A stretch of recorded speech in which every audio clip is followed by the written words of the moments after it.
नमस्कार। राजस्थान में शिक्षक भर्ती लेवल 1 और लेवल 2 की परीक्षा परिणाम के पश्चात कर्मचारी चयन बोर्ड के द्वारा एक ऑनलाइन काउंसलिंग प्रक्रिया का शेड्यूल भी जारी कर दिया गया है।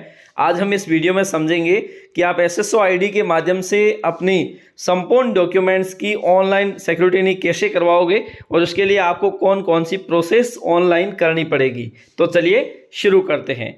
कर्मचारी चयन बोर्ड की ओर से एक लेटर निकाला गया है जिसमें जो अभ्यर्थी दोगुनी संख्या में प्रोविजनली सिलेक्टेड माने गए हैं उन सभी को अपनी एसएसओ आईडी पर जाकर ऑनलाइन काउंसलिंग प्रक्रिया में भाग लेना होगा। इसके लिए आपको 21 जून से लेकर 30 जून के मध्य ये ऑनलाइन प्रक्रिया करनी है, जिसके माध्यम से आपको सारे डॉक्यूमेंट्स वहाँ पे अपलोड करने हैं। इसके साथ साथ कुछ शुल्क देकर उस ऑनलाइन प्रोसेस को पूरा करना है। इसके लिए आपको किस प्रकार से प्रोसेस करनी है इसी को हम इस वीडियो में विस्तार से समझने का प्रयास करेंगे। तो सबसे पहले आपको क्या करना है, अपनी एसएसओ आईडी अगर आप पहले से सरकारी सेवा में हैं तो आपकी जो आरजेबीएम वाली आईडी है, आरजेबीएम यानी राजस्थान के किसी भी ज़िले में है तो आरजेबीएम तो बाड़मेर के लिए होता है, तो हो सकता है किसी अन्य ज़िले में है तो वो दूसरी आरजे के बाद में एक ज़िले का कोड होगा, उसके बाद में आपकी नियुक्ति वर्ष उसके अनुसार एक आईडी होती है वो होगी।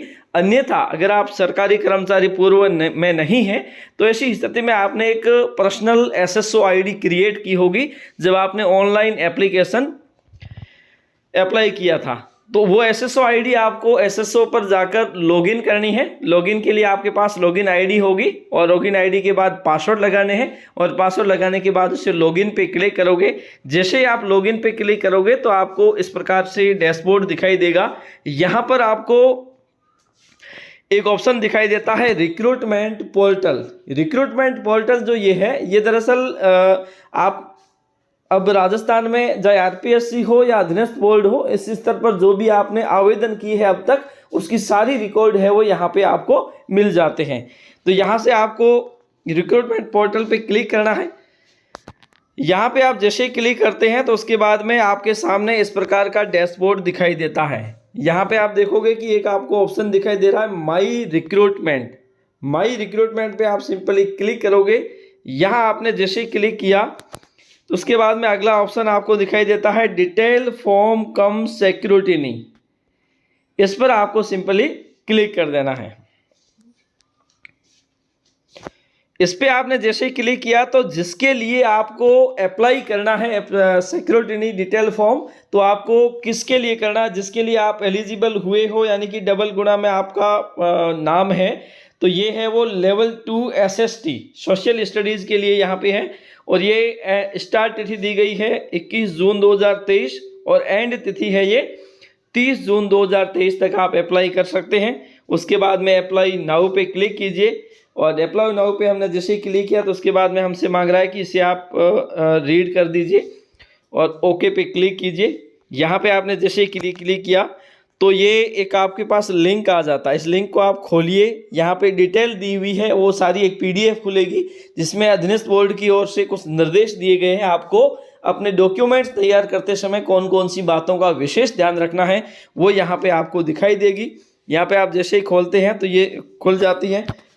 तो ये सारी डिटेल्स है जो इसमें आप एक बार इसे डाउनलोड करके विस्तार से पढ़ लीजिए कि आवेदन पत्र आप कैसे भरोगे, प्रमाण पत्र कौन कौन से लगाने हैं, इसके साथ साथ आयु संबंधी क्या है और इसके अनुभव संबंधी प्रमाण है, विवाह संबंधी प्रमाण पत्र है, सेवारत है तो राष्ट्रीयता से संबंधित जितनी सारी डिटेल्स है वो यहाँ पे आपको मिल जाती है। तो ये सारी डिटेल्स एक बार देख लें, इसको एक बार ध्यान से पढ़ लें और पढ़ने के बाद में वापस आप साइट पे जाएं। साइट पे जाने के बाद में यहाँ पे आई हैव रीड पे इस पे चेकबॉक्स पे क्लिक कीजिए और ओके पे क्लिक कर दीजिए। यहाँ पे आप जैसे ही क्लिक करते हैं तो पाते हैं कि आपके सामने एक फॉर्म खुल गया है और इसमें सारी डिटेल आपको स्टेप बाय स्टेप यहाँ पे आपको एंटर करते जाना है और जैसे जैसे आप एंटर करते जाओगे आपका ये जो अगला कॉलम है ये एक्टिव होता जाएगा। ठीक है, इस प्रकार से पहले आपको बेसिक डिटेल है वो आपसे संबंधित जितनी भी आपने फॉर्म में भरी है तो वो नॉर्मली यहाँ पे फील्ड आएगी। उसके बाद में सारी डिटेल्स जो आपसे मांगी जाती है वो भरते जाइए। उसके बाद में क्वालिफिकेशन डिटेल्स यहाँ पे आ जाएगी, जो आप पूर्व में फॉर्म में भर चुके हो वो यहाँ पे शो होने लगेगी। इसके साथ आप सेव एंड नेक्स्ट पे करते जाइए। उसके बाद में अगर आपने एक्सपीरियंस कोई है, हालांकि लेवल 2 और 1 के लिए किसी प्रकार की अनुभव की अनिवार्यता नहीं है, फिर भी अगर है किसी प्रकार का अनुभव तो यहाँ पे आप शो कर सकते हो।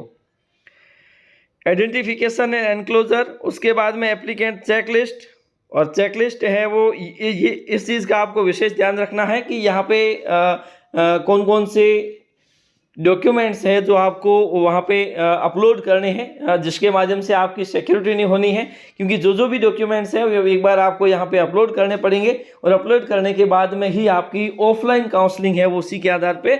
ऑफलाइन काउंसलिंग के लिए जब भी जाओगे तो ये जो फॉर्म आप भर के प्रिंट लेके रखना, और ये फॉर्म आपको साथ में ले जाना है, क्वालिफिकेशन फिकेटर डॉक्यूमेंट। तो डॉक्यूमेंट यहाँ पे आपको सारे के सारे स्कैन करके अपलोड करने हैं, ताकि जो भी डॉक्यूमेंट्स आप अपलोड करोगे वो सारे के सारे डॉक्यूमेंट्स हैं वो अधीनस्थ बोर्ड की वेबसाइट पर चले जाएंगे और वहाँ से वो आसानी से देख सकेंगे। इसलिए जो भी डॉक्यूमेंट्स आप अपलोड करो वो पूर्णतः स्पष्ट होना चाहिए, ताकि उसे आसानी से वो देख सके, किसी प्रकार का ऑब्जेक्शन नहीं लगे।